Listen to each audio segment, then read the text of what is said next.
Ikitokea umetoa ujauzito na ukasafishwa vizuri, ukaambiwa upo vizuri na ukarudi tena kwa ajili ya kufanya ultrasound, ukaambiwa hauna shida yoyote, ila ukajikuta hedhi umepata vizuri mwezi wa kwanza, mwezi wa pili umepata vizuri hedhi, mwezi wa tatu kwenye kupata tu hedhi ukashangaa kwanza unaanza kupata na maumivu ambao hauyaelewi, lakini baada ya kumaliza hedhi unajikuta unaanza kutokwa na uchafu. Na uchafu huu kwa ule mwezi wa tatu unaweza ukawa hauna harufu yoyote, ila mwezi unaofuata, mwezi wa 4, ukajikuta uchafu unaanza kuambatana na hali ya harufu, maumivu chini ya kitovu, lakini pia na miwasho fulani hivi ambayo inakuja na inapotea kipindi ambacho ule uchafu unatoka. Ni viashiria vya awali kwamba ni kweli ulisafishwa vizuri, ni kweli hali ilikuwa kawaida, lakini kutokana na mabadiliko hususan ya kwenye mfuko wa uzazi ndio aliyopelekea huo uchafu uweze kuzalishwa. Kwa hiyo ili isije kaleta madhara mengine hususan ya mirija ya uzazi kuja kuziba, kuharibu ukuta wa mji wa mimba, kupelekea udhaifu kwenye shingo ya kizazi, lakini pia kwenda kuharibu utendaji kazi wa mfumo wa uzazi kwa ujumla, ni vyema ukaenda kurudi tena kufanya vipimo vya awali ijulikane ni changamoto ipi, kama ni PID au ni mabadiliko ya fungus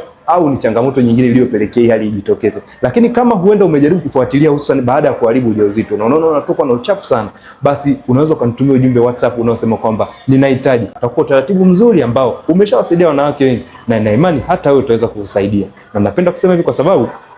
nipo na katika safari ya kuitwa mama.